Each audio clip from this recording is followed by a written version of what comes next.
Ya, perjalanan saya di dalam bagaimana selama 2 tahun lebih membahas tentang batalnya nasab balawi, kemudian berbagai macam buku-buku yang spesial, misalnya buku khusus tentang mengungkap manuskrip-manuskrip palsu yang diberikan oleh Rabita Alwiyah, dalam hal ini via Rumel Abbas. Itu juga ada semuanya, semua apa yang telah mereka atribusikan sebagai manuskrip-manuskrip di abad ke-6, 7 itu ternyata semuanya palsu, dan kiai-kiai bisa untuk melihatnya di buku mengungkap manuskrip-manuskrip palsu Ba'alwi versi Rumel Abbas. Kemudian juga buku yang terakhir yang kemarin, sekarang ini orang-orang lagi mencari buku itu, yaitu buku yang saya beri judul Ulama Nusantara Menggugat Nasab Palsu. Itu dalam beberapa bulan saja itu sudah hampir 1000, padahal harganya mahal ya. Harganya itu diterbitkan oleh penerbit teman saya itu, karena saya itu kan nggak biasa untuk menulis kemudian ingin dijual gitu, enggak. Pokoknya saya menulis, saya taruh di PDF, saya sebarkan agar bisa dibaca. Siapa aja yang mau mencetak silahkan, kan begitu. Akhirnya dicetak oleh teman saya, harganya 200.000, tetapi punya Rabita Alwiyah yang tebalnya hampir sama, harganya itu sampai 40.000 diturunin, nggak laku-laku. Tapi yang punya saya 200.000, bahkan sekarang dinaikin 210.000, saya lihat di Shopee itu malah makin dicari orang. Ini adalah sebuah indikator bahwa mayoritas masyarakat ini bersama kita, dan kesimpulannya sama, bahwa Ba'alawi bukanlah cucu dari baginda Nabi besar Muhammad sallallahu alaihi wasallam. Sebenarnya mereka sudah ada kesimpulan sendiri di hatinya. Jadi tesis saya ini dijadikan sebagai bumper aja. Ini ada padahal mereka udah dari dulu mungkin nggak percaya nih cucu Nabi tukang mintain duit begini, nggak percaya cucu Nabi ada yang nyolong motor orang, nggak percaya ada cucu Nabi. Semalam itu ada yang cerita di kampung apa di sana, semalam acara dia marawis, bawa anaknya perempuan, mohon ke kiai itu ke kamar mandi, ternyata nyolong duit di kamarnya kiai itu. Ini anaknya yang marawis ini, Habib itu. Nggak mungkin orang-orang yang menisbahkan diri pada Rasulullah kemudian mempunyai akhlak demikian. Nah, apapun itu sekarang buktinya sudah ada sebuah penelitian ilmiah. Assalamualaikum warahmatullahi wabarakatuh. Alhamdulillah, salatan wassalaman ala rasulillah, amma ba'du. Faya ashabal fadail, guru saya Kiai Islamuddin, beliau senior saya di PBNU. Kalau Bahsul Masail, beliaulah andalan PBNU untuk menghadapi berbagai macam masalah-masalah keagamaan di PBNU periode dari 2010 sampai 2021 beliau di PBNU. Beberapa kali saya mungkin beliau belum kenal karena saya masih perwakilan dari PW mengikuti Bahsul Masail, dan beliaulah yang biasa untuk memberikan deskripsi masalah yang akan dibahas dalam beberapa kesempatan Bahsul Masail. Terima kasih Yai Isom sudah menyempatkan hadir di tengah-tengah kesibukan bersama kita PWI Pringsewu pada hari ini, sehingga beliau meluncur dari Bandar Lampung menuju ke kampung halamannya di Pringsewu ini. Yang saya hormati Kiai Sufarman Abdul Karim, Sahibil Bait, Kiai Nur Ajiz, Pondok Pesantren Madinatul Ilm. Ana Madinatul Ilm wa aliyun babuha. Qala Rasulullah sallallahu alaihi wasallam kama qala. Yang saya hormati kesepuhan PWI Pringsewu, Yai Jumangin, dan seluruh para kesepuhan yang hadir, Ketua PWI Pringsewu Kiai Nasihuddin, dan para pengasuh pondok pesantren Sepring Sewu yang pada hari ini hadir. Sebenarnya semuanya sudah tahu kesimpulan diskusi ilmiah JI, bahwa memang berdasarkan apa yang telah saya teliti, bapak-bapak juga mungkin udah banyak yang membaca buku yang sudah saya terbitkan, baik tentang kronik ilmiah perjalanan saya di dalam bagaimana selama 2 tahun lebih membahas tentang batalnya nasab balawi, kemudian berbagai macam buku-buku yang spesial, misalnya buku khusus tentang mengungkap manuskrip-manuskrip palsu yang diberikan oleh Rabita Alwiyah, dalam hal ini via Rumel Abbas. Itu juga ada semuanya, semua apa yang telah mereka atribusikan sebagai manuskrip-manuskrip di abad ke-6, 7 itu ternyata semuanya palsu, dan kiai-kiai bisa untuk melihatnya di buku mengungkap manuskrip-manuskrip palsu Ba'alwi versi Rumel Abbas. Kemudian juga buku yang terakhir yang kemarin, sekarang ini orang-orang lagi mencari buku itu, yaitu buku yang saya beri judul Ulama Nusantara Menggugat Nasab Palsu. Itu dalam beberapa bulan saja itu sudah hampir 1000, padahal harganya mahal ya. Harganya itu diterbitkan oleh penerbit teman saya itu, karena saya itu kan nggak biasa untuk menulis kemudian ingin dijual gitu, enggak. Pokoknya saya menulis, saya taruh di PDF, saya sebarkan agar bisa dibaca. Siapa aja yang mau mencetak silahkan, kan begitu. Akhirnya dicetak oleh teman saya, harganya 200.000, tetapi punya Rabita Alwiyah yang tebalnya hampir sama, harganya itu sampai 40.000 diturunin, nggak laku-laku. Tapi yang punya saya 200.000, bahkan sekarang dinaikin 210.000, saya lihat di Shopee itu malah makin dicari orang. Ini adalah sebuah indikator bahwa mayoritas masyarakat ini bersama kita, dan kesimpulannya sama, bahwa Ba'alawi bukanlah cucu dari baginda Nabi besar Muhammad sallallahu alaihi wasallam. Sebenarnya mereka sudah ada kesimpulan sendiri di hatinya. Jadi tesis saya ini dijadikan sebagai bumper aja. Ini ada padahal mereka udah dari dulu mungkin nggak percaya nih cucu Nabi tukang mintain duit begini, nggak percaya cucu Nabi ada yang nyolong motor orang, nggak percaya ada cucu Nabi. Semalam itu ada yang cerita di kampung apa di sana, semalam acara dia marawis, bawa anaknya perempuan, mohon ke kiai itu ke kamar mandi, ternyata nyolong duit di kamarnya kiai itu. Ini anaknya yang marawis ini, Habib itu.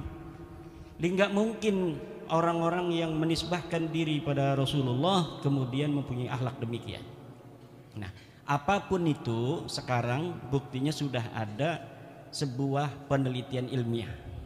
Sebelumnya penelitian firasah masing-masing itu sekarang sudah mendapatkan sebuah cantolan hukumnya yang secara ilmiah bahwa betul Ba'alawi ini bukan cucu Nabi.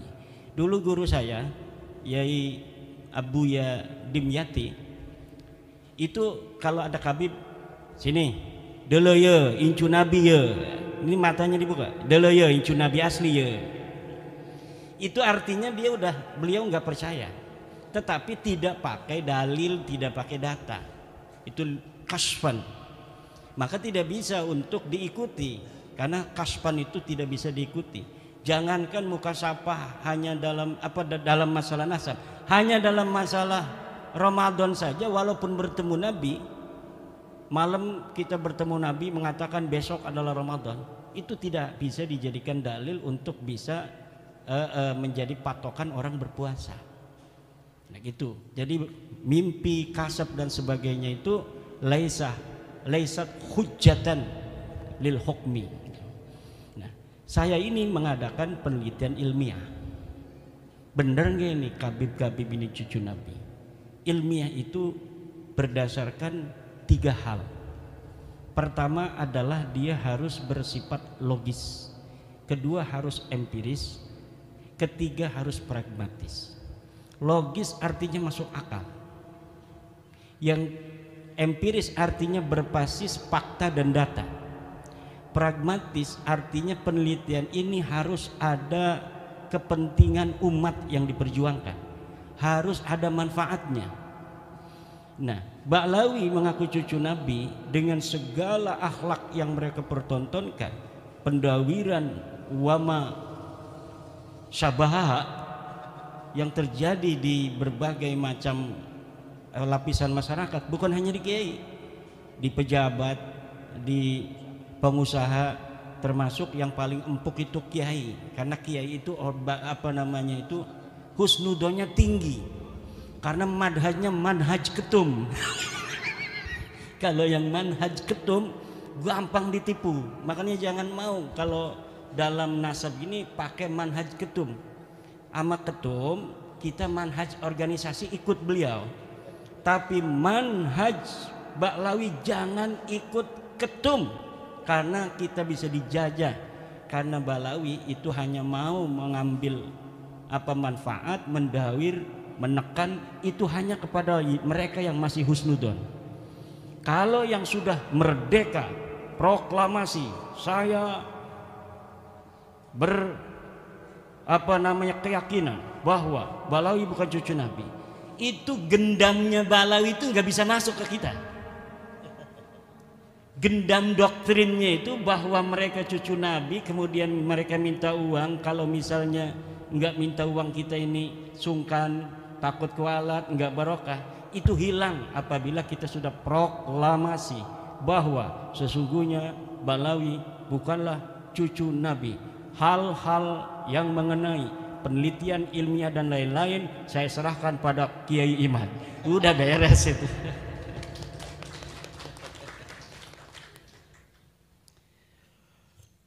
Coba logis apa tidak orang yang mengaku cucu Nabi ini secara data di abad ke-9 Hijriah, 895 Hijriah, mengaku keturunan Nabi, kemudian mengurut nama-nama. Ali bin Abu Bakar, namanya Asakron nih, 895 Hijriah.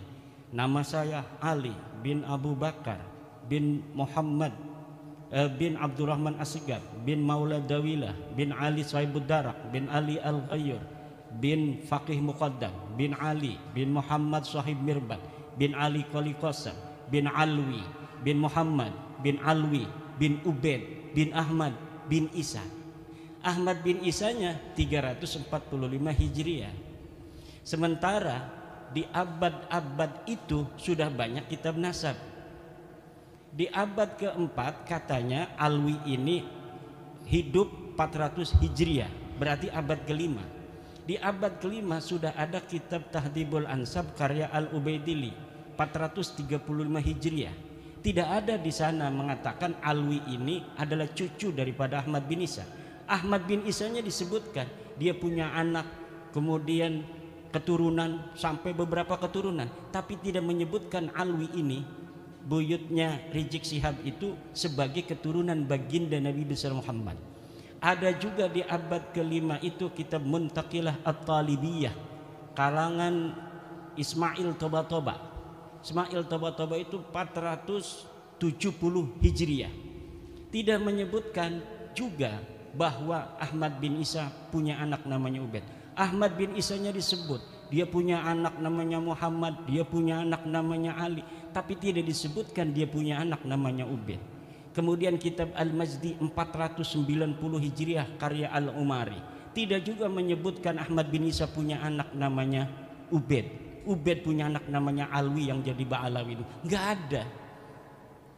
Kemudian naik ke abad ke-6 yaitu 597 Hijriah, karangan seorang pakar usul fikih, Imam Fakhruddin Ar-Razi. Beliau juga seorang ahli tafsir, punya kitab tafsir Mafatihul Ghaib, punya berbagai macam kitab sejarah dan lain sebagainya. Idza utliqal imamu fi usulil fiqhi fal muradu bihi Imam Al-Ar-Razi. Kalau dimutlakkan nama Al-Imam, qala Al-Imam dalam kitab-kitab usul fiqih, itu maksudnya adalah Al-Imam Fakhrur Razi. Beliau menulis sebuah kitab berjudul Asy-Syajarah Al-Mubarakah wa hasala fihi anna aulada Ahmad bin Isa Al-Muqibin munhasirun fi salasati bani. Anaknya cuma 3. Siapa? Muhammad, Ali, Husain. Itu 597 Hijriah beliau menulis kitab itu. Wafat 604 Hijriah. Beliau punya anak murid namanya Al-Fakhri juga, ngarang kitab namanya Al-Fakhri. Al-Marwazi nama murid beliau, itu 614 Hijriah. Di situ juga disebutkan nama Ahmad bin Isa, dan tidak disebutkan Ahmad bin Isa ini punya anak namanya Ubaid, punya cucu namanya Alwi. Tidak ada, mereka tidak disebut keturunan Nabi pada 614 Hijriah. Kemudian ada kitab Al-Asili 700 Hijriah. Kemudian ada kitab As-Sabatul Muson 787 Hijriah. Kemudian ada kitab Umdatul Talib As-Sugra 828. Ada kitab Umdatul Talib As-Sugra karya orang yang sama, Ibnu Ainabah 828 Hijriah. Sampai abad ke-8, abad 9 awal ini tidak ada orang yang menyebutkan ahli nasab itu bahwa Ba'alawi keturunan baginda Nabi besar Muhammad SAW. Padahal mereka sudah ada itu di abad 9 itu, mereka sudah mulai mengaku sebagai turun Nabi. Ali bin Abu Bakar As-Sakran ini sudah mengaku keturunan Nabi di abad 9. Tapi orang-orang Yamannya saja itu tidak ada yang mencatat mereka sebagai keturunan Nabi di abad 9 itu. Maka saya sebutkan ada 550 tahun kosongnya riwayat antara pengakuan dan orang yang diaku.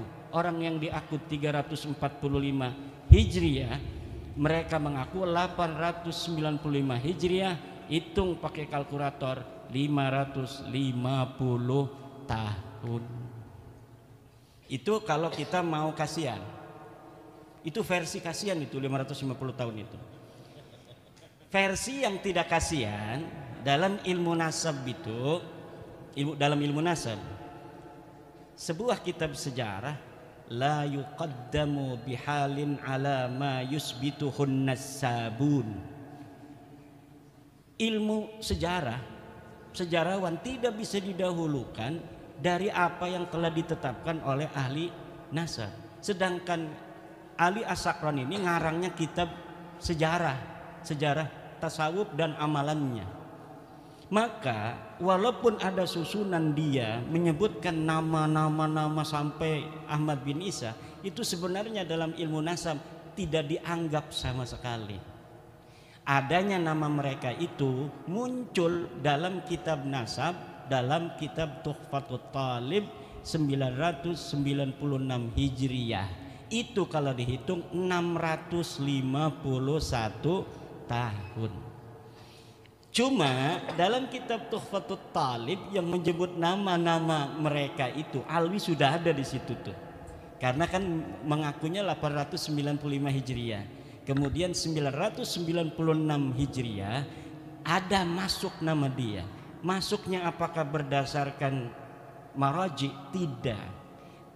Orang yang mengarang kitab itu Tuhfatut Talib namanya As-Samarqandi mengatakan, saya melihat fi ba'dit ta'aliq, dalam sebagian kertas-kertas ta'liq. Jadi bukan berdasarkan maraji dari kitab-kitab, tetapi berdasarkan apa yang dia temukan dari kertas yang ada di pinggir jalan. Dia nemuin aja, wah ada nih bin, masukin aja supaya kitab saya agak banyak lah. Itu hanya begitu saja. Di dalam ilmu nasab, ida urifal wadi'u intafal istidlal. Apabila ditemukan dan diketahui pemalsunya, maka istidlal itu hilang.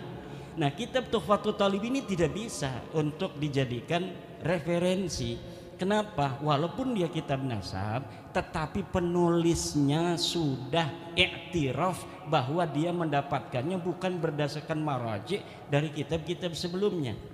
Sedangkan di dalam kitab nasab Nasab itu bisa diisbat hanya oleh kitab-kitab nasab.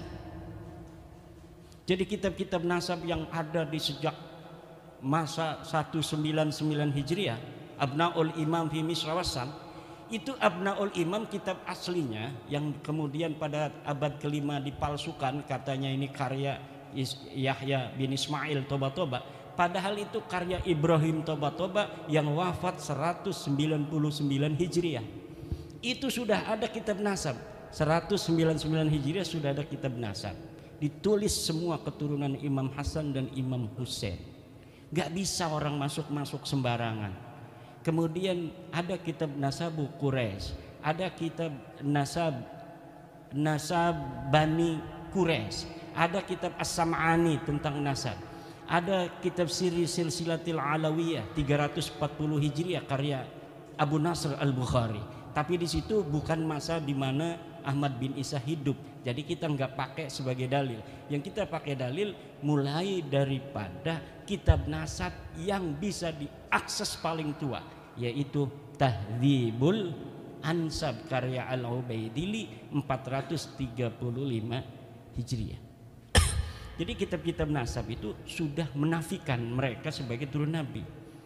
Ini kata Hanif Alatas, kalau tidak ada yang menyebut, itu bukan berarti dia tidak ada.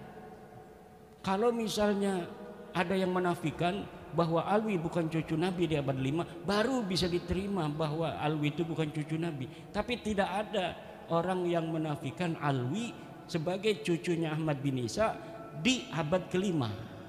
Alasannya begitu. Kalau Kiai Imad bisa menemukan satu kitab yang menafikan katanya Ubaid sebagai anak Ahmad bin Isa, Alwi sebagai cucu daripada Ahmad bin Isa, baru itu sahih. Kalau tidak ada yang menafikan, tidak, kata saya. Coba lihat dalam kitab tauhid yang kecil aja, kitab Syarah Aqidatul Awam. Kitab apa itu? Karya Ibrahim Al-Laqani, Tuhfatul Murid ya. Tuhfatul Murid itu bagaimana?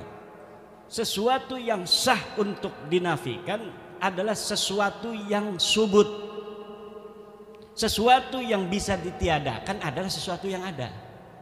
Kalau sesuatu yang tidak ada itu tidak bisa ditiadakan karena dia sudah tidak ada secara ontologis. Sekarang ada yang tidak hadir, misalnya istri keduanya Kiai Suparman.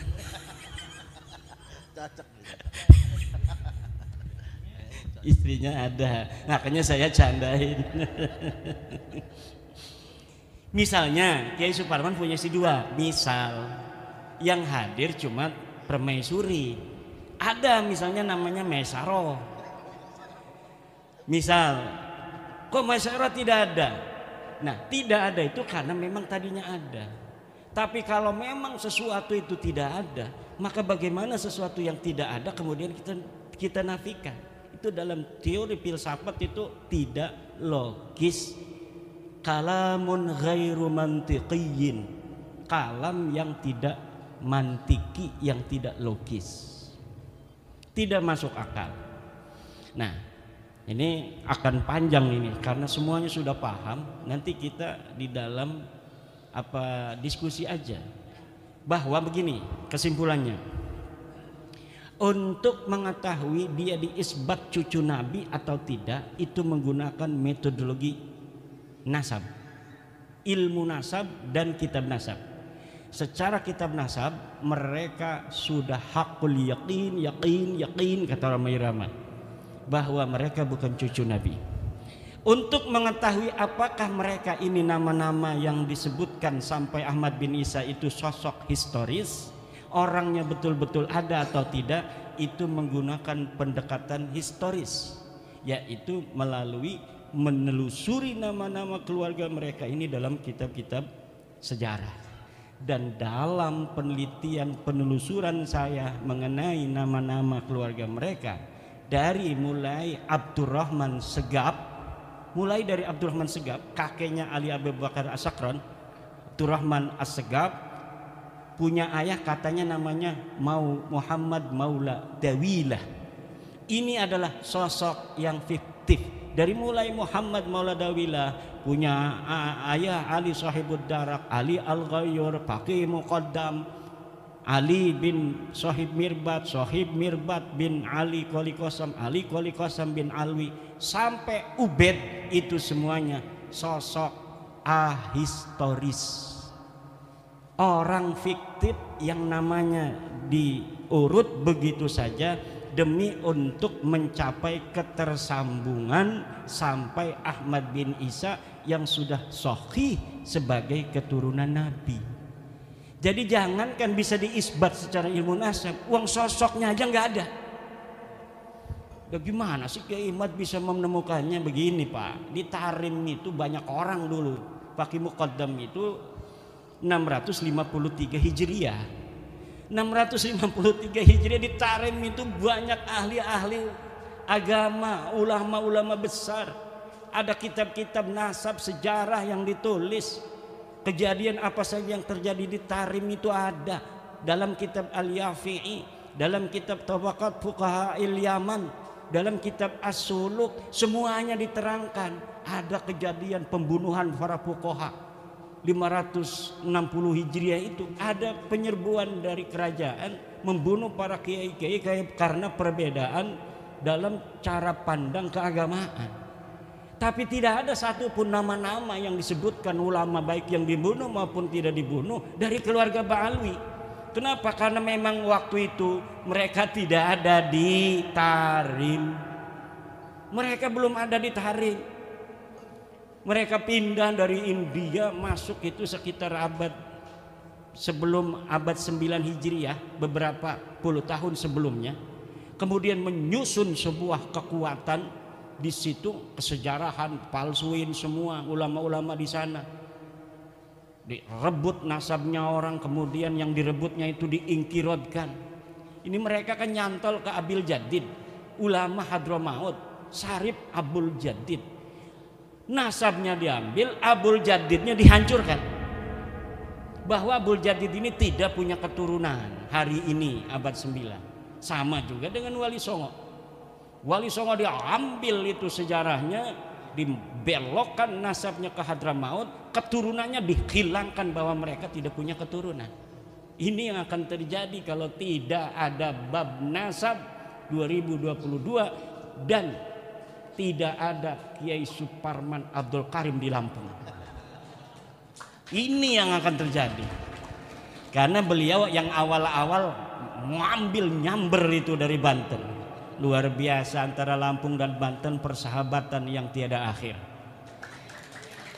Dari zaman dulu, dari zaman Sultan Maulana Hasanuddin, bukan di Banten dulu, punya istrinya di Lampung dulu. Di Lampung dulu, beliau itu punya istri di Lampung. Karena istrinya putih, anaknya putih.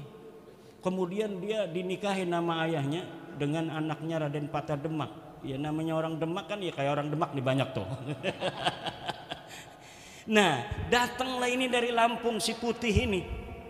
Siapa kamu? Haryadila. Siapa kamu? Saya anaknya Sultan Hasanuddin. Anak dari mana? Dari Lampung, istri Lampung yang gak ketahuan. Putih amat katanya nih. Akhirnya kata orang Banten, ini bukan anak orang, ini anak jin katanya. Jadi Sultan Hasanuddin lagi di hutan katanya nemu wanita cantik padahal bukan orang. Jadi jin, dia nggak sah jadi sultan, nggak bisa karena bukan sempurna manusia. Itu begitu politik zaman dulu tuh begitu, bikin hoak-hoak gitu, framing gitu, demi agar yang jadi sultan adalah anak dari Banten, Maulana Yusuf. Nah, tetapi persahabatan itu kemudian Maulana Yusuf menaruh anak-anaknya di Lampung. Kemudian Maulana Muhammad Nasruddin perang dengan penjajah di Palembang. Palembang ini lagi mau dijajah nih sama musuh. Itu yang ngebantu dari Banten dengan Lampung. Lampung, siap kita perang membela Palembang. Dari Lampung, siap. Lah ini sekarang ini nih, jangan-jangan ini cucunya waktu dulu itu. Nah, kemudian sejak masa Maulana Muhammad Nasruddin kepada anaknya Abdul Mafahir Mahmud Abdul Qadir, Kemudian pada anaknya juga Sultan Abdul Ma'ali Ahmad, pada anaknya Sultan Tirtayasa. Sejak Sultan Tirtayasa itu kemudian baru ada Belanda di Banten. Di Lampung juga sama. Di sana dikuasai Belanda, secara politiknya ini juga dikuasai oleh Belanda. Tetapi tetap masih rajanya Raja Banten, ini rajanya dari Lampung Banten. Sunan Gunung Jati pun kesini juga. Jadi bukan hanya Sultan Hasanuddinnya, Sunan Gunung Jatinya sebelum itu juga pernah ke Lampung dan menyebarkan Islam, walaupun belum diterima secara masif. Nah makanya alhamdulillah bab nasab ini mengumpulkan yang terserak itu.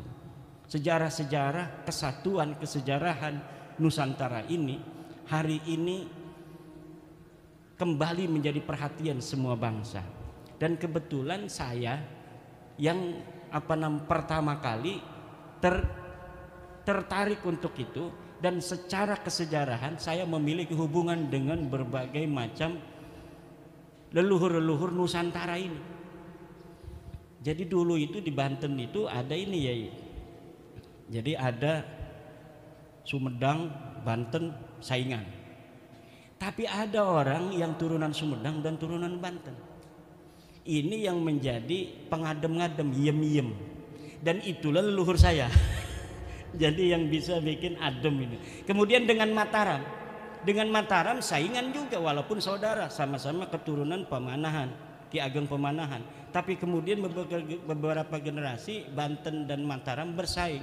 Siapa yang bisa untuk merekatkan, mengadem-ngadem? Iya, namanya Raden Arya Wangsakara. Kenapa? Karena dia dekat keturunannya juga dengan raja-raja di Mataram.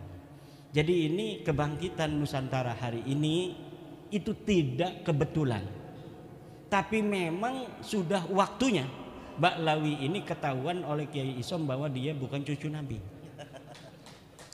Oke, tanpa penelitian saya Kiai Isom ini udah yakin 100%. Beliau orang yang sangat pemberani. Beliau berani jadi saksinya Ahok juga demi kebenaran. Kata Kiai Isom, dianggap kafir saya, tinggal syahadat lagi aja. Kata Gus Dur, orang dianggap kafir gampang sekali, jangan marah, tinggal syahadat lagi aja kok repot katanya. Nah demikian nanti kita kembangkan.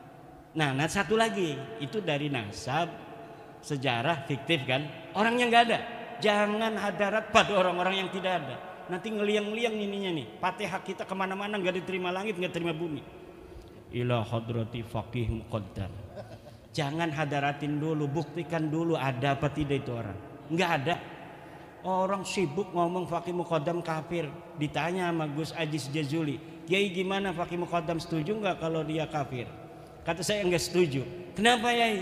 Karena memang orang kafir itu harus punya taklif, mukallaf, syahsun, harus ada jongotnya ini.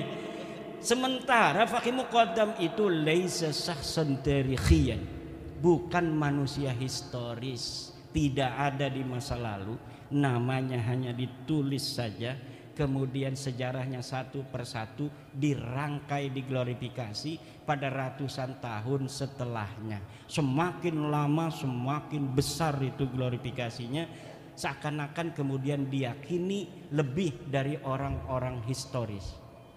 Padahal orang ini sama sekali tidak ada. Tetapi kenapa hari ini orang kalau hadarat faqih muqaddam kerasa masuknya? Itu perasaan-perasaan input informasi yang selama ini menjejal di dalam alam bawah sadar. Karena manusia itu bahkan mengalahkan Syekh Abdul Qadir Jilani.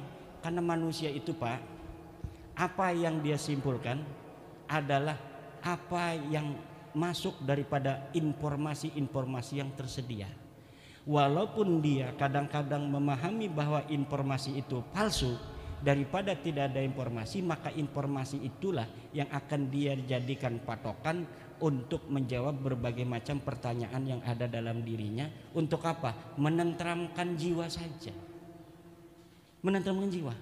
Nah sekarang sudah tidak boleh lagi. Karena apa? Adzannul bayyinu khata'u itu la ibrah. la ibrata bidzannil bayyini khata'uhu. Tidak boleh dihitung, tidak masuk reken dzon yang sudah jelas salahnya. Jadi madhab ketum itu berbahaya untuk tradisi pendawiran. Ini orang yang masih mempunyai dzonnya ini sudah nyata salahnya, itu secara sosial akan melanggengkan tradisi pendawiran. Maka khusus dalam babu Ba'lawi jangan ikut madhabnya Gus Yahya. Bahaya untuk diri kita ini. Nanti kita akan bisa untuk didawir. Jadi kalau instruksi organisasi ikut siap, dalam kombes siap, dalam ini politik siap, dasar nanti dulu. Bahaya dalam pendawiran saya nanti. Nah, ada fotonya Gus Yahya di rumah. Ada kiai yang gak punya foto Gus Yahya, ada foto saya. Maka yang akan selamat dari kejelekan Ba'lawi yang ada foto saya. Yang ada foto Gus Yahya akan langsung ini husnudon ini. Fotonya juga ini orang husnudon. Tapi kalau ada foto saya, ini madhab Imadiyah. Wah, anti Ba'lawi nih, nggak bisa nih ditipu orang. Bagaimana kalau ada foto Gus Yahya, ada foto saya? Ini orang bingung, stres nanti Habibnya. Aduh, bingung juga. Ada Gus Yahya, ada Kiai Imad. Ini dua-duanya ini katanya la ilaha ulai wa la ilaha ulai mudabdabina baina dzalik. Dan ini banyak ini orang mudabdabin ini. Orang mudabdabin ini banyak hari ini. La ilaha ula wa la ilaha ula. Demikian sementara nanti kita kembangkan di dalam diskusi. Terima kasih. Assalamualaikum warahmatullahi wabarakatuh. Baik, kita memasuki termin kedua, yakni interaktif tanya jawab. Untuk termin pertama dari sisi kedua ini langsung kepada 3 penanya. Ngacung dulu ya, monggo. Ya, langsung 4 di depan nggih, enggak apa-apa. 4 di depan, mikrofonnya buat. Siap. Sudah ada, monggo. Perkenalkan nama nggih. Nama dan asal. Oh, kata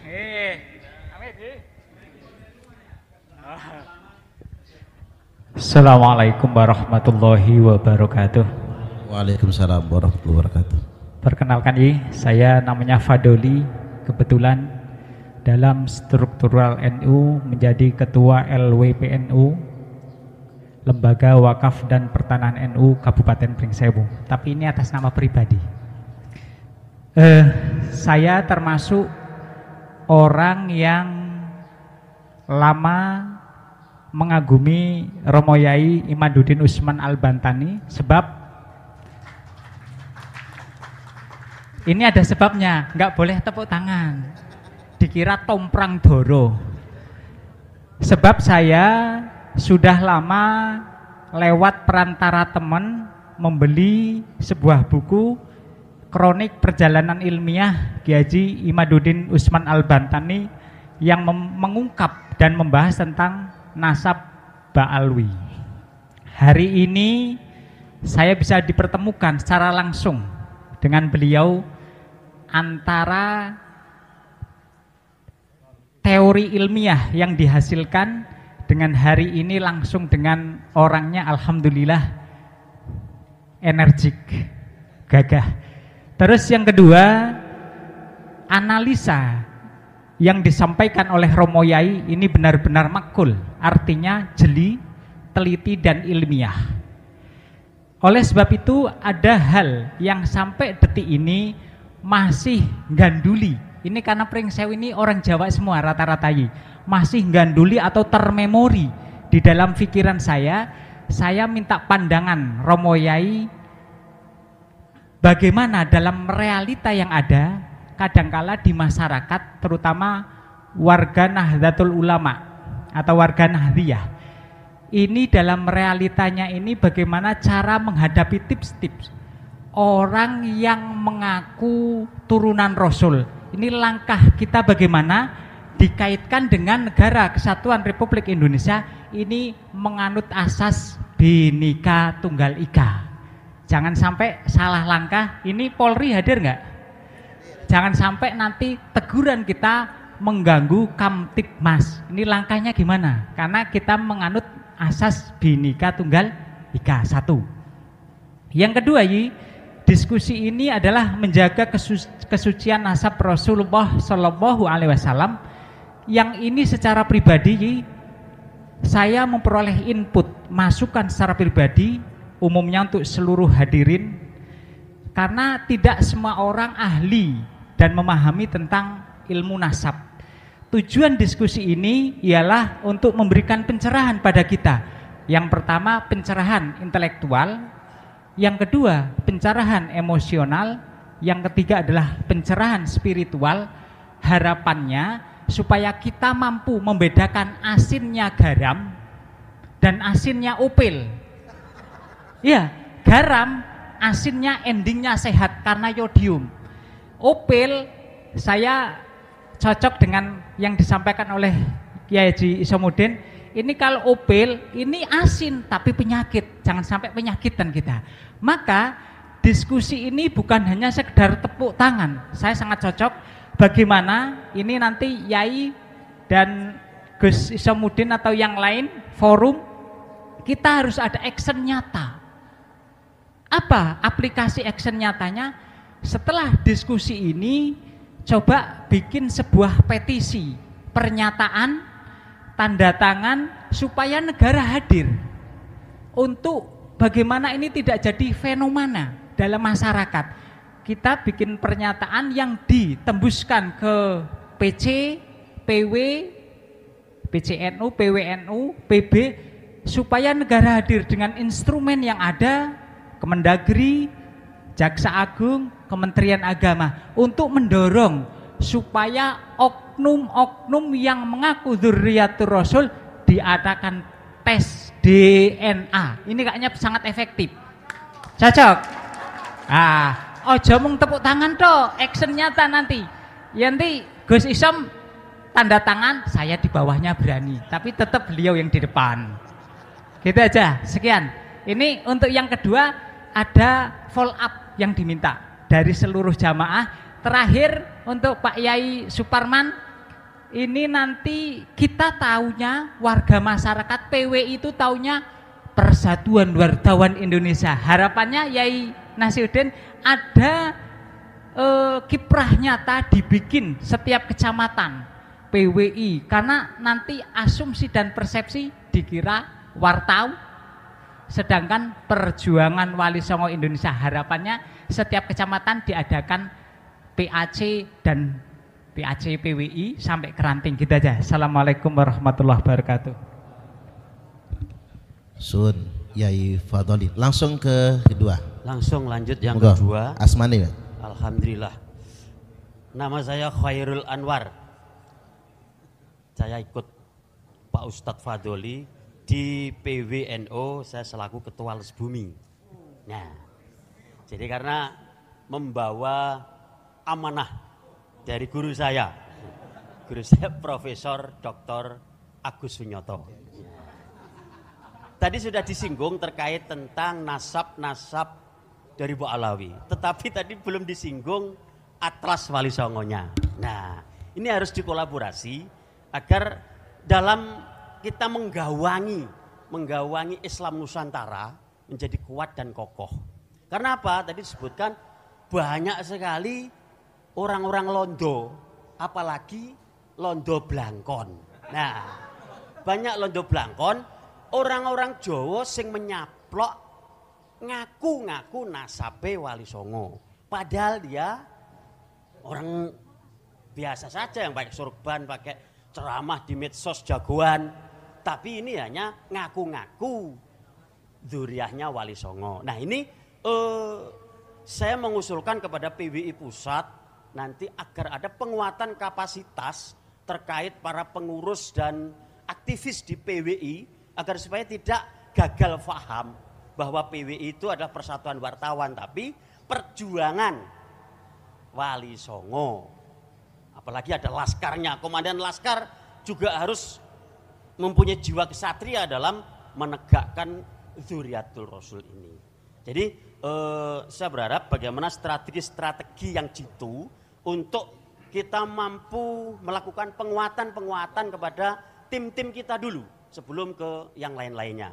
Kalau di abad 4, 6, 7 jauh banget yang bahas ini, tetapi di abad 12 ke atas, zaman Mojopahit, zaman Mataram, sampai pada zaman Wali Songo yang hari ini tentu agak bisa diterima secara logis maupun empiris. Terima kasih, pertanyaan dari saya seperti itu agar supaya nanti ada strategi khusus dalam penguatan untuk agar kita bisa membumikan Islam Nusantara, les bumi biar masuk ke seluruh pelosok negeri. Terima kasih. Assalamualaikum warahmatullahi wabarakatuh. Matur suwun Kiai Khairul Anwar. Yang kedua tadi masih di depan semua. Masih di depan semua. Ada 4 depan, 4 dulu nggih. Nuwun sewu niki kula kalih ngadeg nggih. Nggih. Supaya jelas. Biar masuk TV. Masalah bahasane kula ya ora iso jelas. Wong Jawa ora jelas Jawane, Indonesia ora ngerti tatanane. Maaf Kiai. Nggih. Dadi sing ajeng kula tangletke langsung niki perkenalan kula Ki Rohani Sidik. Suriah Nahdlatul Ulama, Kecamatan Pagelaran. Hebat kan?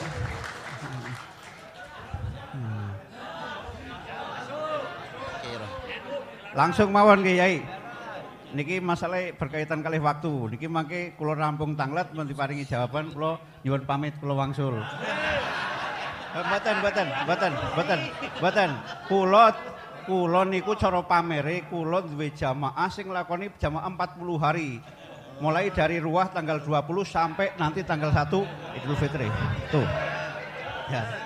Pokoknya dengan segala hormat yang perlu saya tanyakan, bagaimana kita sebagai santri menyikapi orang-orang tua kita, guru-guru kita yang selalu menggaungkan kata-kata husnudzon. Kalau masalah nasabnya saya percayakan, udah percaya 100.000% sama Pak Imadudin. Saya nggak mau ulang-ulang. Dan sebagian yang mau saya tanyakan udah ditanyakan sama teman-teman tadi. Yang belum kayaknya ini. Bagaimana caranya kita menyikapi guru-guru kita, teman-teman kita, masyayikh kita yang selalu mengedepankan husnudzon. Sementara keadaan nyata udah terjadi berbagai pembelokan sejarah, termasuk Jatman di dalamnya, betul? Tuh. Ini elek-elek begini badal torekoh qadiriyah naksabandiyah. Makanya kalau suruh Fatihah kepada siapa itu Fakih Mukodam, saya nolak pertama kali, saya nggak mau. Karena itu kalau menurut saya Fakih Mukodam itu mungkin yang masuk kategori anak ajaib, betul Kiai? Saya nggak ikut-ikutan itu. Ya, yang penting saya tanyakan itu Kiai, bagaimana? Karena kebanyakan kiai-kiai, santri-santri seperti saya itu masih takzim pada gurunya, takut kalau lawan gurunya nanti su'ul khotimah, ilmunya nggak bermanfaat. Udah itu saja. Yang lain sudah diwakili teman-teman. Assalamualaikum warahmatullahi wabarakatuh. Assalamualaikum warahmatullahi wabarakatuh. Sun Yai Rohani. Yang terakhir keempat, monggo. Assalamualaikum warahmatullahi wabarakatuh. Waalaikumsalam warahmatullahi wabarakatuh. Nama saya Muhammad Khalil dari Ngadiluih. Jadi perbatasan Pringsewu bagian utara. Yang pertama, saya dengan rasa senang banget karena satu alma mater dari Pelamunan ada yang maju sebagai mujaddid menandai 100 abad NU. Alhamdulillah, semoga selalu dijaga dan mendapat pertolongan dari Allah Subhanahu wa taala. Yang kedua, Yai, yang saya tanyakan, bagaimana saya ini murid atau santri dari Thariqah Sadziliyah. Sementara mursid sekarang sudah jelas banget melakukan pemalsuan makam dan banyak menyimpangkan sejarah. Apakah masih saya teruskan untuk thariqah saya ini? Sekian saja. Wassalamualaikum warahmatullahi wabarakatuh. Waalaikumsalam warahmatullahi wabarakatuh. Satu lagi Yai. Satu lagi. Tadi ketinggalan satu lagi.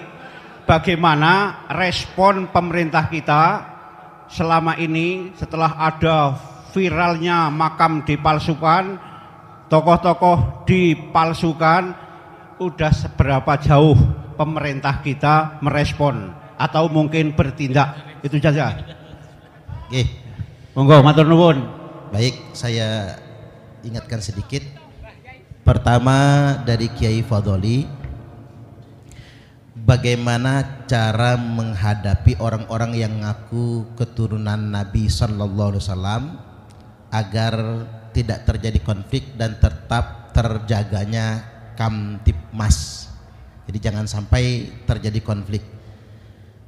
Yang kedua, apa aksi nyata konkret follow up dari diskusi kita hari ini? Bisakah ada dorongan yang sifatnya nyata kepada pihak-pihak terkait untuk mendorong adanya setidak-tidaknya kewajiban tes DNA terhadap orang yang ngaku-ngaku anak cucu Nabi?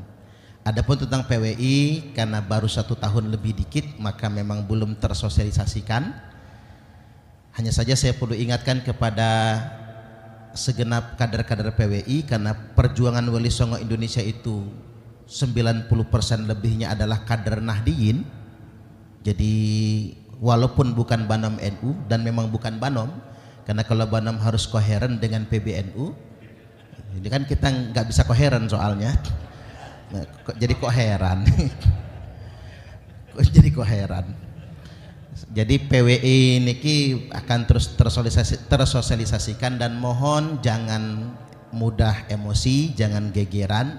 Kalau PWI ini mirip FPI, Laskar Sabilillahnya mirip FPI, pemerintah males nanti bekerja sama-sama PWI Laskar Sabilillah. Baik, yang berikutnya pertanyaan yang kedua dari Pak Kiai Khairul Anwar tentang Atlas Walid Songo. Memang ini karena kita PWI, kedepannya kita tidak hanya membahas nasab Ba'alwi, tapi juga mengkonkretkan sejarah dan trah Wali Songo. Jangan sampai tadi banyak yang ngaku-ngaku duriat Wali Songo tapi tak terverifikasi. Banyak betul sekarang. Apa bedanya kita sama Ba'alwi? Ba'alwi ngaku-ngaku, nah kita ngaku-ngaku juga gitu ya. Jangan sampai.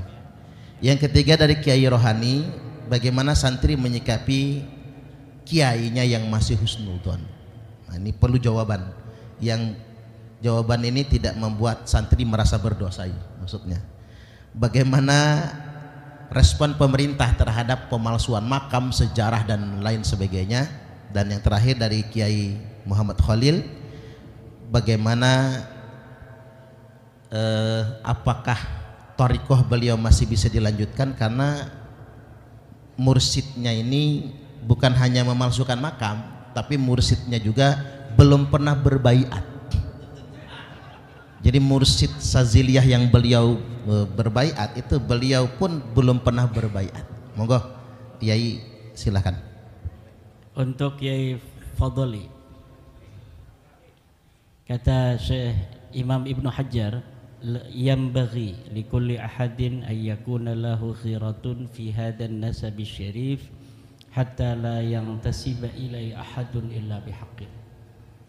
Wajib bagi kita untuk memiliki sebuah kepedulian, kecemburuan terhadap nasabnya baginda Nabi Muhammad sallallahu alaihi wasallam, sehingga tidak bernisbah kepada Nabi seseorang kecuali dengan benar.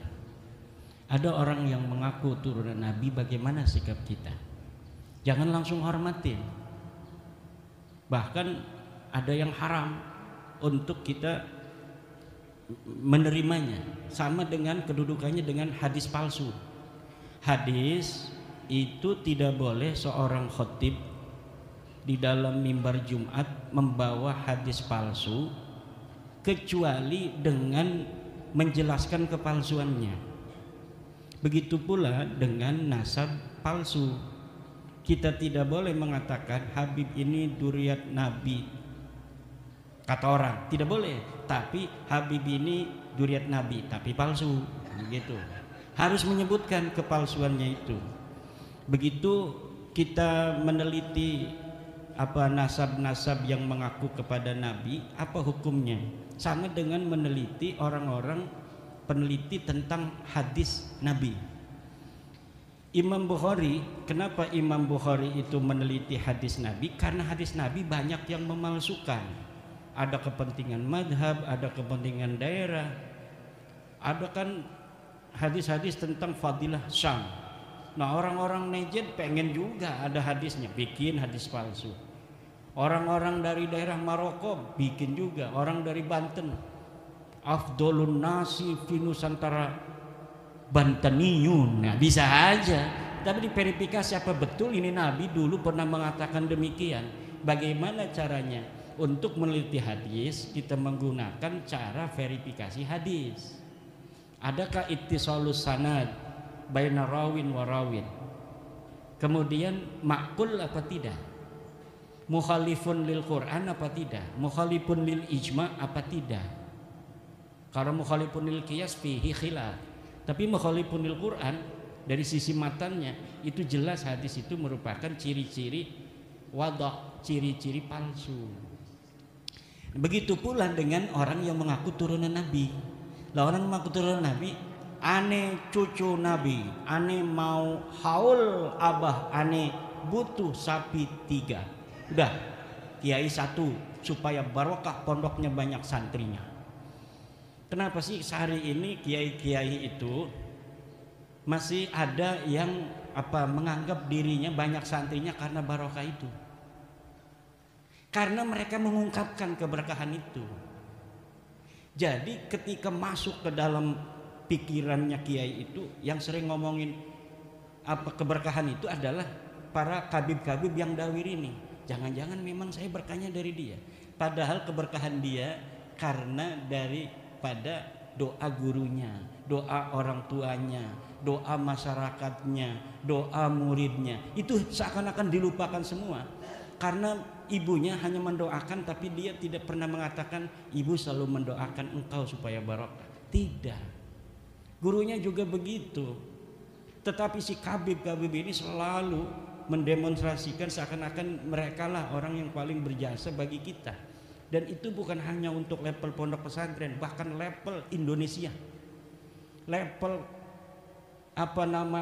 hari proklamasi. Katanya itu berkah daripada Habib Alwi Kuitang. Namanya Habib Ali bin Abdurrahman Kuitang. Bahkan diusulkan 2018 sebagai calon pahlawan nasional. Kemarin sudah terbukti dari KTLF dari Belanda bahwa dia adalah antek Belanda. Dapatnya pun lebih hebat daripada Utsman bin Yahya. Kalau Utsman bin Yahya dapatnya penangnya itu cuma 1, Habib Ali bin Abdurrahman Kuitang dapatnya 2, dan ini bisa dikonfirmasi di Leiden Library yang ada di internet. Masuk bapak-bapak kiai-kiai ke perpustakaan Leiden yang ada di internet, kemudian klik digital collection, tulis Ali bin Abdurrahman Al-Habsyi Kuitang, muncul itu fotonya dengan 2 bintang penghargaan dari Ratu Belanda. Itu 2018 mereka ingin sudah bahwa dari mereka ada yang jadi pahlawan nasional. Ditolak sama Departemen Sosial, Kementerian Sosial. Seorang Balawi lagi dari Kalimantan, dia usulkan hampir aja 2021-2022 itu akan diangkat. Akhirnya turun para sejarawan, Profesor Anhar Gonggong. Ini bukan pejuang. Sultan siapa namanya itu? Sultan Hamid. Ini adalah pengkhianat bangsa Indonesia. Itu sudah mau diangkat jadi pahlawan nasional. Karena apa? Bahaya kalau orang-orang yang tidak seharusnya menjadi pahlawan kemudian dianggap pahlawan hanya karena dia diangkat sebagai pahlawan nasional. Ini adalah untuk sedikit demi sedikit mereka merampas daripada kesejarahan kita. Orang-orang yang dulu tidak pernah berjuang bahkan berada di dalam barisan Belanda, kok hari ini pengen menjadi pahlawan. Pengkhianat masa lalu hari ini hanya dengan cerita palsu dan kualat modalnya kemudian akan menguasai daripada kesejarahan kita. Ini yang terjadi, Kiai Fadli. Jadi aneh cucu Nabi, mana apa susunan silsilahnya? Oh ini pakai muqaddam fiktif. Mana tes DNA-nya? G India itu mah gitu orang po kasus. Mana sejarahnya? Kitab-kitab sejarahnya? Husnudzon aja, nggak mau. Begitu, itu harus tegas kita. Kemudian untuk Kiai Les Bumi.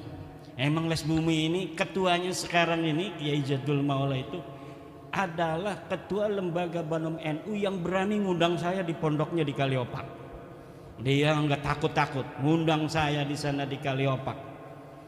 Akhirnya ditegur, kenapa ngundang Kiai Imam? Kiai, waduh saya ditegur ini. Biarin aja kata saya, masa anak buahnya Kiai Agus Sunyoto takut. Kita akan bicara tentang Kiai Agus Sunyoto. Itu beliau punya penelitian panjang tentang para orang-orang yang mengaku sebagai turun Nabi. Kenapa? Karena Wali Songo diatribusikan ke Ba'alawi oleh kaum Ba'alawi.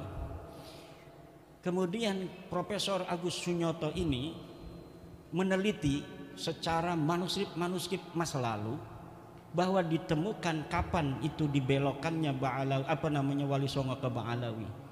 Itu sama dengan hasil kesimpulan saya. Itu baru di antara 1930 1969. Apa itu? Hari produktifnya Salim bin Jindan. Karena apa? Semua narasi dan proposisi bahwa Wali Songo adalah Ba'alawi, termasuk manuskrip tentang Syekh Khalil Bangkalan. Saya pernah ke Bangkalan bertemu dengan cucunya yang punya manuskrip, katanya ke Ba'alawi, Sunan Gunung Jati, Sunan Ampel, Sunan Giri, dari naskahnya Mbah Khalil Bangkalan. Kata saya, ini siapa yang nulis? Apakah Mbah Khalilnya? Bukan, ini seorang Habib namanya Salim bin Jindan. Itu sebelum bab nasab. Rumel itu katanya punya manuskrip arba'innya Syarif Abil Jadid. Itu pun ditulis oleh Salim bin Jindan 1930 1969.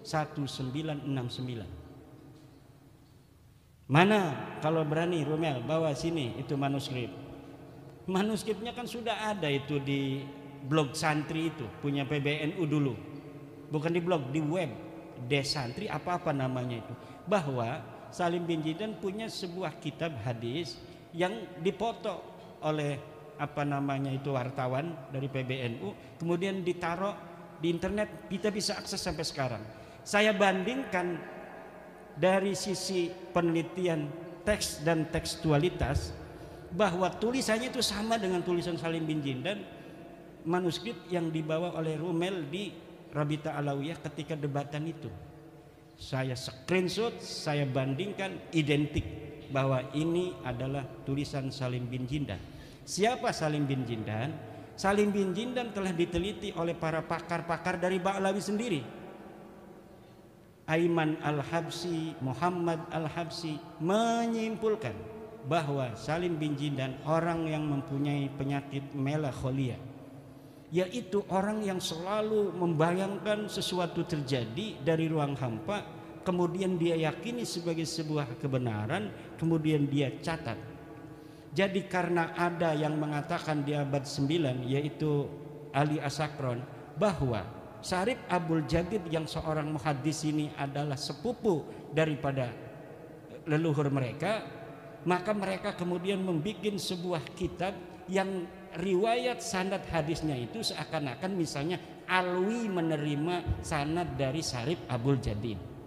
Padahal Alwi ini tokoh fiktif, Syarif Abul Jadid ini adalah tokoh historis yang ditulis oleh para sejarawan. Tapi Salim bin Jindan membuat 40 hadis yang riwayatnya itu memasukkan di situ nama-nama tokoh-tokoh fiktif dari Ba'lawi ini. Dan itu sudah diteliti oleh orang Ba'lawi sendiri.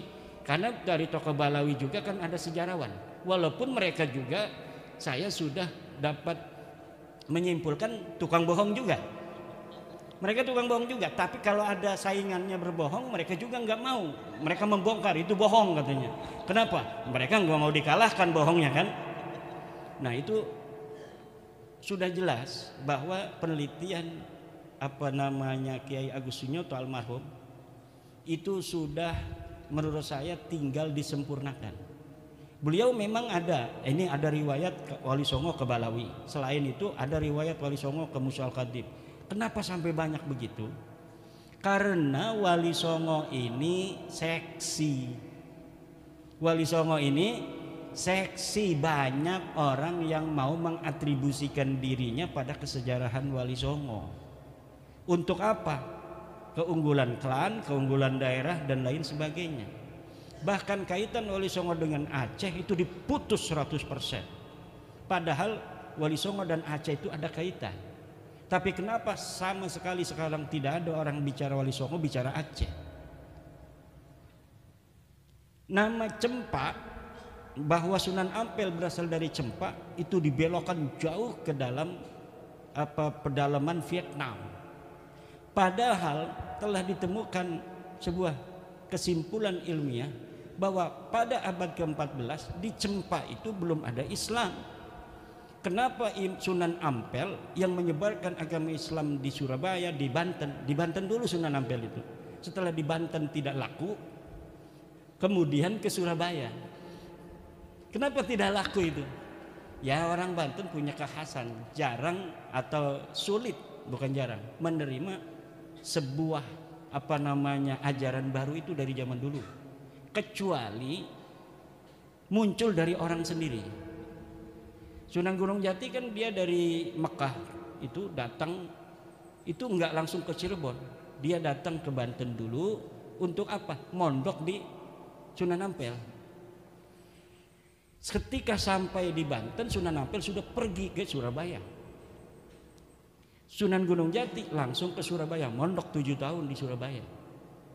Kata Sunan Ampel, Syarif Hidayatullah, kalau kamu mau menyebarkan agama Islam di daerah Banten, kamu gak bakal diterima. Saya aja di sana dapat berapa orang katanya.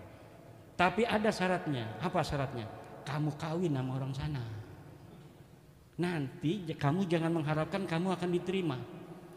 Tapi nanti anakmu akan diterima. Karena anakmu dianggap oleh mereka sebagai bagian diri mereka sendiri. Kalau masih mantu belum. Kalau anak nanti diterima bahwa ini ponakan saya. Kalau sama kamu dianggapnya masih orang luar. Akhirnya Sunan Gunung Jati datang ke Banten mengawini Nyai Ratu kaum Anten. Punya anak Maulana Hasanuddin, baru diterima tanpa peperangan. Kenapa? Karena yang ngomong sudah orang sendiri. Nah, Sunan Ampel, Sunan Giri itu manuskripnya Les Bumi banyak bertebaran hari ini. Tapi masing-masing ada yang dicurigai palsu oleh penyimpangan kolonial. Jadi manuskrip kolonial itu seakan-akan dipersiapkan oleh penjajah agar kesejarahan Wali Songo 100 tahun sebelum diciptakannya manuskrip itu hilang. Jadi kita diputuskan kesejarahannya dengan Wali Songo. Tapi saya yakin sejarah-sejarah asli Wali Songo masih ada. Wali Songo masih ada sejarahnya. Tidak mungkin semuanya bisa dihancurkan. Tidak mungkin. Bagaimana caranya agar terbuka semuanya? Apa yang telah diawali oleh Profesor Agus Sunyoto itu kita lanjutkan lagi. Les buminya jangan takut. Yang bicara DNA pertama kali siapa? Kiai Agus Sunyoto. Cari itu di YouTube-nya masih ada. Kalau ngaku cucu Nabi, tes DNA dulu katanya. Itu apa maksudnya? Dia udah nggak percaya dari dulu sebelum Imaduddin Usman. Cuma gagal, dia bukan orang Banten, jadi ngomongnya nggak sembarangan kayak saya. Jadi PBNU ini harus berwarna-warni. Kalau semuanya orang-orang Jawa belah sana, ya banyakan Angga Unggul. Husnudon aja. Husnudon aja. Begitu, untung ada orang Banten. Lihat orang Banten gak mikir 2 kali 4 kali, sekali cukup. Urusan belakangan. Dipecat-pecat ngapain, gak apa-apa.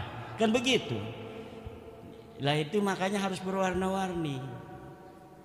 Ada kayak Yai Said, ya namanya 11-12 sama orang Banten, jeplak-jeplok aja ngomong.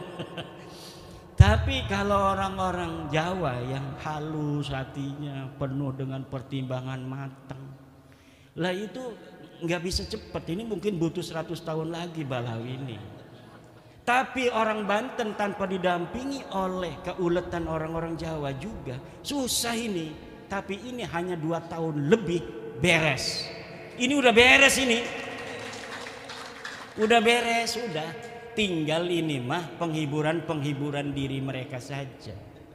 Ada sedikit orang nangis kayak Roma Irama bertobat. Begitu-begitu aja. Sampai ada yang keliling ke Mekah.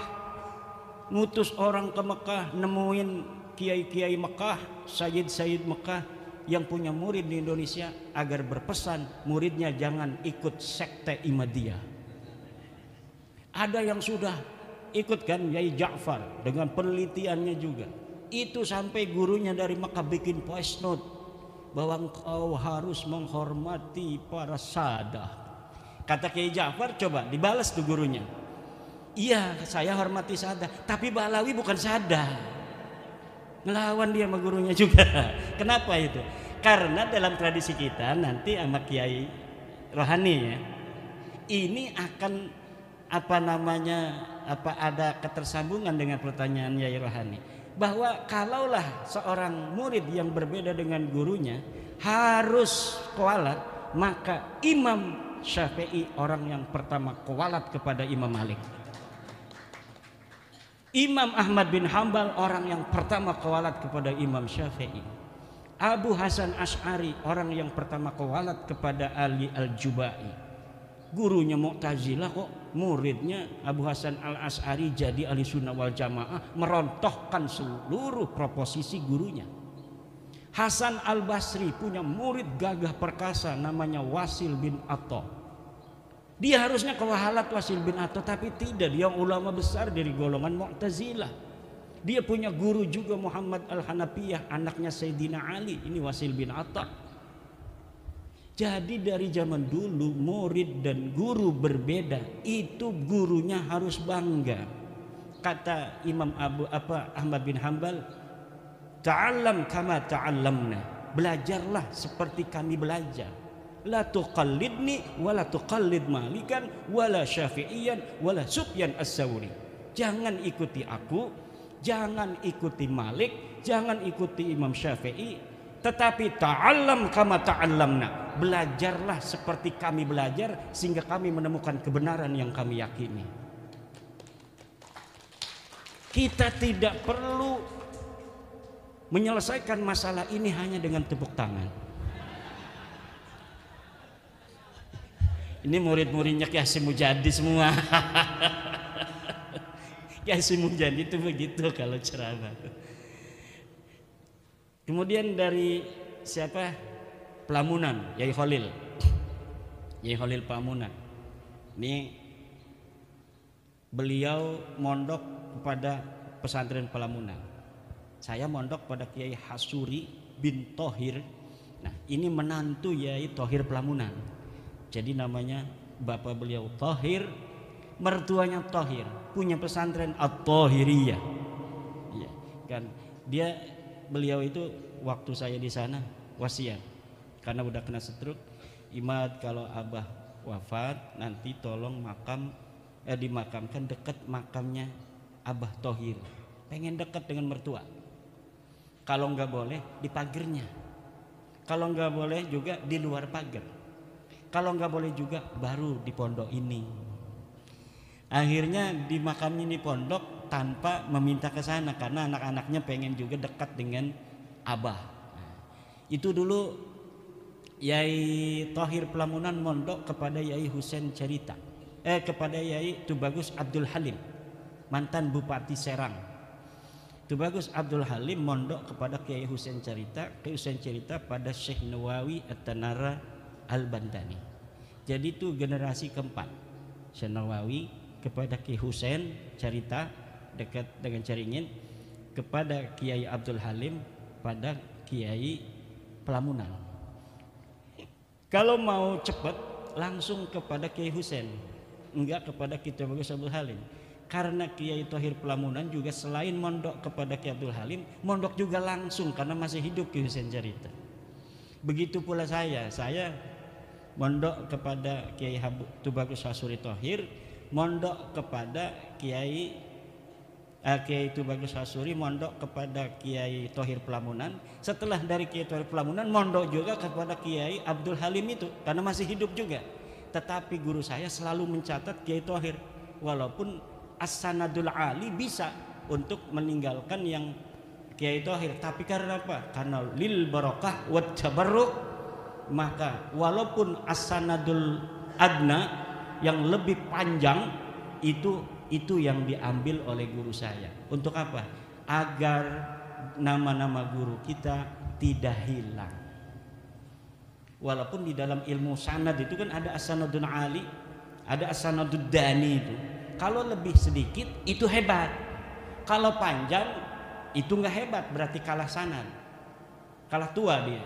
Tetapi guru-guru kita itu milih yang panjang karena takut nama-nama gurunya hilang, walaupun gurunya itu tidak sehebat dengan nama gurunya yang di atas. Itu akhlak juga. Disitulah baru al-ilmu fauqal adab. Bukan berarti adab segala-galanya mengalahkan ilmu, husnudon di atas segala-galanya mengalahkan ilmu. Tak aya anu kitu. Daya kata hadis Nabi, ihtarisu apa Kiai? Ihtarisu minan nasi bisu'idzan. Ini hadisun qalahu Rasulullah. Jaga dirimu jangan sampai kena belai dengan apa? Bisu'idzan, dengan suudzon. Jadi kita menjaga diri kita agar tidak didolimi orang itu dengan suudzon. Bahkan Al-Quran mengatakan inna ba'da dhanni ismun. Sebagian daripada don begitu itu dosa besar. Udah jelas bukan cucu Nabi, husnudzon aja. Bos, dosa bos.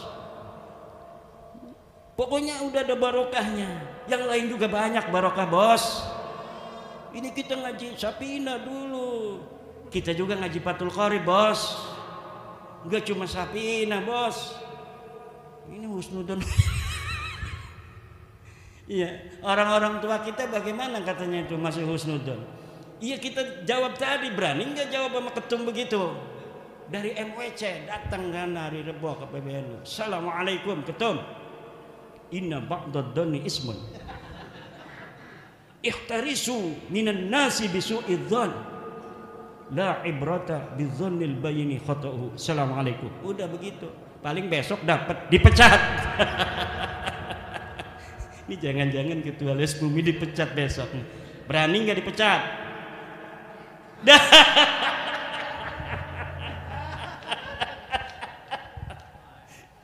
Enggak, kita ini bercanda aja.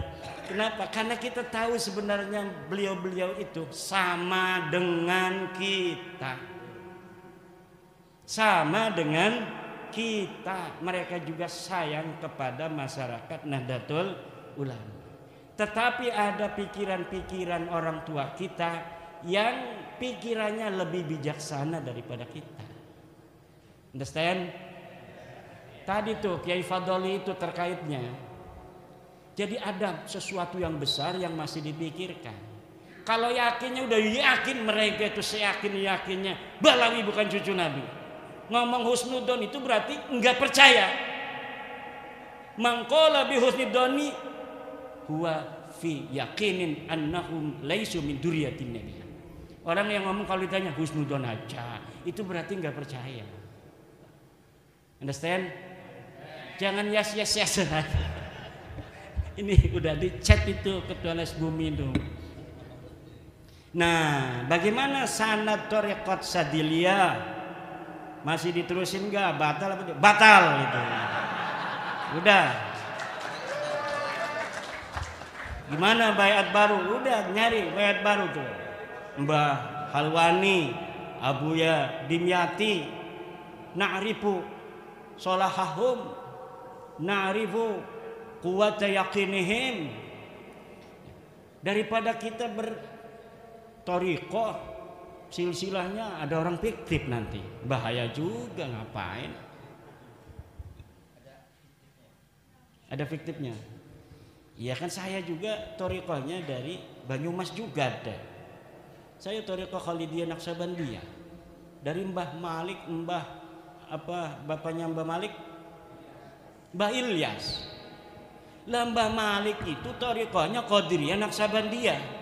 Bagaimana dia katanya mengambil dari Mbah Malik tetapi dapatnya Sadiliyah? Aneh bin ajaib. Tanya tuh sama keluarganya yang ada di sana. Alhamdulillah, saya juga ikut di Qadiriyah Naksabandiyah. Masya Allah. Berarti mayuh ceritanya itu. Ya udah, yang satu itu batalin aja udah. Ya, ngapain? Cuma harus istighfar dulu. Astagfirullahaladzim, astagfirullahaladzim, astagfirullahaladzim min kulli dzambin adimin wa tarikat palsu. Sesudah istighfar begitu baru. Jangan diingat-ingat lagi yang lalu, biar berlalu. Faqad madha ma madha. Juga dalam hati kita nggak perlu ada kebencian. Nggak perlu, yang penting mereka mengakui bi annaka lasta min dzurriyyatin nabi. Cukup itu. Karena dengan itu aman semua, sentosa masa depan anak-anak kita. Nggak bakal kayak kita lagi nasibnya dibodoh-bodohin terus begini. Saya itu membayangkan kalau misalnya kita ini tidak teguh hari ini, maka 100-200 tahun lagi anak cucu kita seperti kita dan kakek-kakek kita lagi. Jadi korban. Bahaya. Gak mau saya anak-anak cucu saya nanti dijadiin kayak kita, kayak orang tua kita kemarin-kemarin. Dihina-dina. Ada beberapa YouTube itu orang yang ngaku turun Wali Songo, ya karena namanya keturunan Wali Songo, keturunan Nabi, dia pakai Habib, dipukulin orang aja, dipukulin. Ente ini katanya, kata Imam Malik, siapa orang yang mengaku turunan Nabi, maka yudrabu wa yushharu hatta yatuba. Dia harus dipukul dan dipiralkan sampai dia bertobat. Karena dia mengaku-ngaku turunan Nabi, bukan turunan Nabi. Kata dia tuh sama kiai itu. Kiainya nggak berani ngelawan. Ini sama cucu Nabi juga. Tapi sekarang sudah tahu dia bukan cucu Nabi. Kalau mau, jangankan ngegaplok begitu, nyelentik aja mungkin udah mati tuh orang. Kalau sekarang itu nggak bakal itu. Karena apa? Orang-orang kita sudah punya energi kekuatan. Nggak bisa lagi itu disembarangin, dihina-dina, nggak bisa. Dulu siapa sih lidahnya yang paling tajam menghina-hina kiai-kiai NU? Mereka. Iya banyak. Rizik Syihab menghina Kiai Abdurrahman Wahid radhiyallahu anhu. Buta mata, buta hati. Setiap apa saja keputusan PBNU selalu dikomentari, selalu di framing negatif untuk menjauhkan Islam dari PBNU. Kiai Isamuddin ini salah satu korban yang dianggap mereka sudah murtad. Yai Said Agil Siraj beberapa tempat mau ceramah ditolak oleh mereka. Gus Nuril lagi ceramah diturunin masa lalu itu oleh mereka. Bahkan ada Kabib di Bogor itu berpesan pada jamaahnya, jangan masukkan anak-anak, ibu-ibu dan bapak-bapak ke Ansor Banser. Jangan. Islam Nusantara, ANUS, aliran Nusantara. Itu mereka dulu. Sekarang mah nggak diundang aja. Kemarin datang ke PBNU itu. Kemarin LDNU bikin acara ngundang Roma Irama. Itu Habib itu ada yang datang sengaja, nggak diundang juga. Untuk apa? Supaya nempel bernaung di gedung PBNU. framing. Kebetulan ada Mukibin di PBNU-nya. Ini yang selalu ngasih informasi. Ada acara, ada Roma Irama, nanti supaya kelihatan duduk bareng. Ini ada Kiai Anu, nanti supaya kelihatan duduk bareng. Ini ketum mau datang, Habib suruh duduk supaya kelihatan bareng sama ketum yang husnudon itu. Nah ini dikerjain. Jadi ada intel dia itu di PBNU itu. Akhirnya kelihatannya seperti itu. Padahal apa yang nampak bukan apa yang sebenarnya terjadi. Apa yang nampak bukan apa yang sebenarnya terjadi. Kita harus yakin bahwa orang-orang tua kita di PBNU pun sayang pada kita, tidak mau kita warga NU ini dijadikan bancakan oleh orang-orang yang mengaku cucu Nabi palsu itu. Sama, cuma caranya beda. Selagi orang tua kita pura-pura nggak ngerti di depan publik, kitanya juga pura-pura nggak ngerti juga. Kayak begini ngomongnya. Jadi semuanya apa menapaki perannya masing demi apa? Kemaslahatan kita bersama. Juga demi kemaslahatan NKRI. Tadi ada yang bertanya, Kiai Fadoli, ini kita harus jaga NKRI. Siapa orang yang lebih cinta pada NKRI daripada orang NU? Nggak ada. Kurang apa itu kita orang NU untuk bangsa dan negara ini? Kita 32 tahun tidak dikasih kesempatan apapun oleh negara. Apakah kita marah? Enggak. Bahkan kita yang 1984 mengatakan menerima Ajas Tunggal Pancasila. Padahal ketika itu kita tidak diberi ruang apa-apa. Seluruh orang-orang kaya di PBNU yang punya pabrik itu ditutup, pabriknya tidak punya akses. 32 tahun di masa Soeharto. Tapi kita tidak pernah marah kepada negara dan bangsa yang kita cintai ini.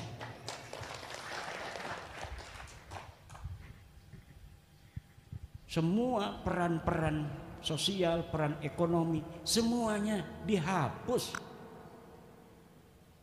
oleh negara pada saat itu kepada kita PBNU. Kita nggak pernah marah, bahkan kita menguatkan negara. Karena apa? Negara ini adalah sebagai sebuah wasilah kita untuk menjaga kedamaian bangsa, menjaga kedamaian umat Islam yang ada di atas negara ini. Jadi bukan hanya kekuasaan cara berpolitiknya NU, tapi bukan hanya politik kekuasaan, tapi politik kebangsaan. Apa artinya politik kebangsaan? Kita melahirkan pikiran-pikiran politik bagaimana bangsa Indonesia ini bisa aman, tentram, bisa makan, bisa minum, hak-haknya tidak bisa diambil orang.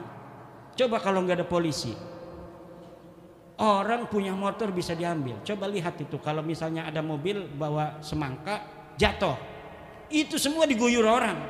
Karena apa? Itu adat bahwa kalau jatuh begitu tidak diarah, tidak diambil lagi, maka diguyur. Kalau misalnya di Indonesia ini setiap komunitas tidak ada itu pemerintah, orang naruh motor ambil, ada orang bawa istri diambil, nggak ada polisi, nggak ada hukum kok. Maka negara ini adalah sebagai wasilah. Ad-daulatu wasilatun la ghayatun. Negara adalah wasilah, bukan tujuan.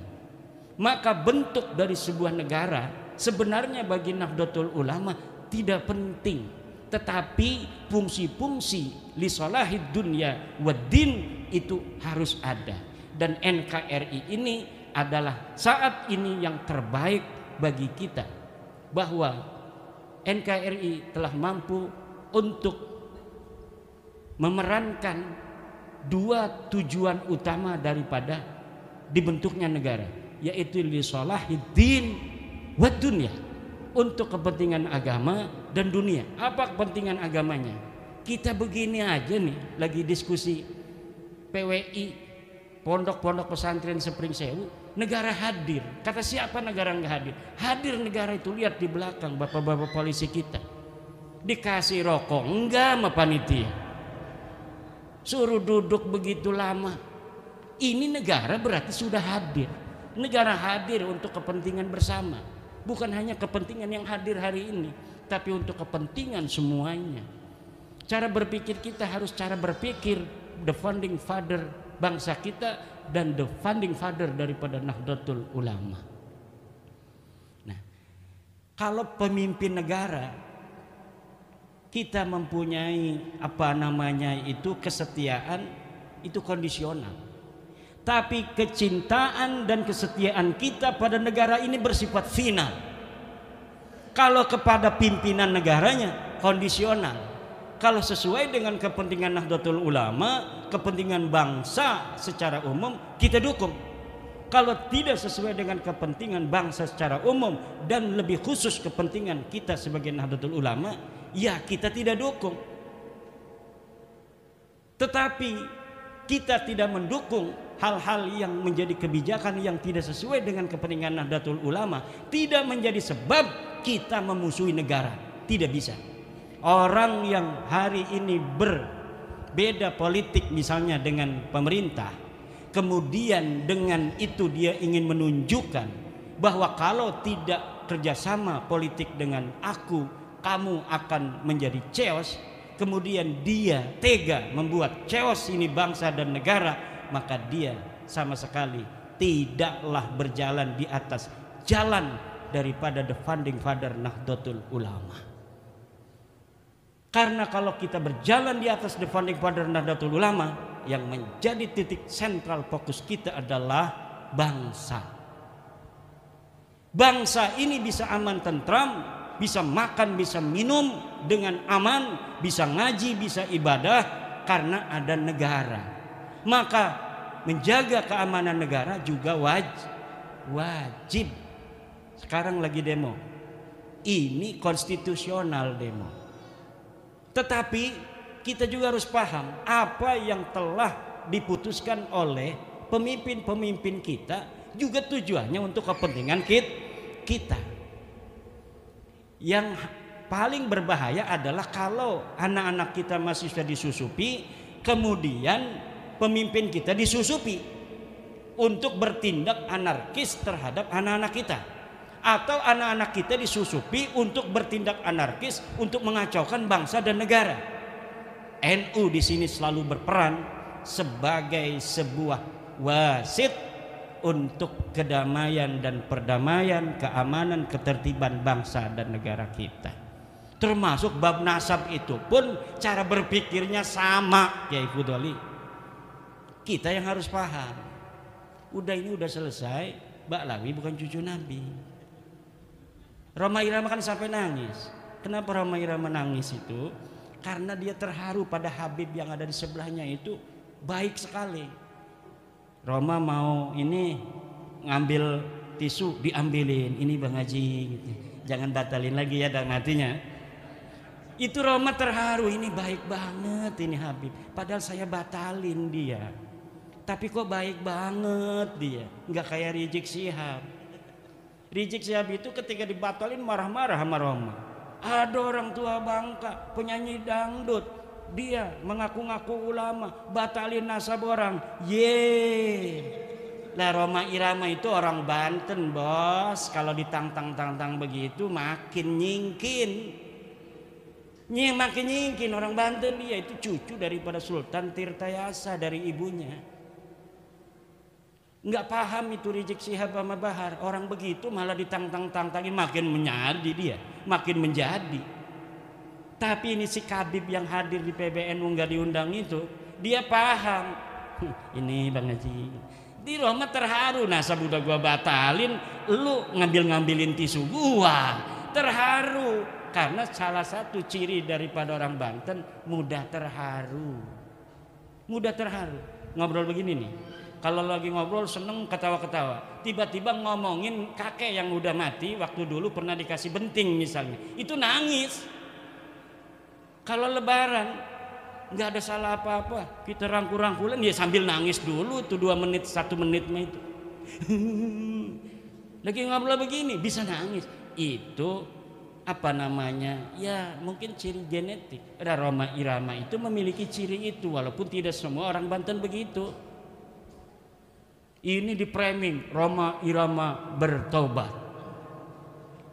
tidak lagi membatalkan nasab Balawi. Enggak begitu bos. Bang Haji Roma Irama sudah ngomong dari awal bahwa saya batalin nasab ente, tapi bukan berarti kita bukan sahabat lagi, Bib.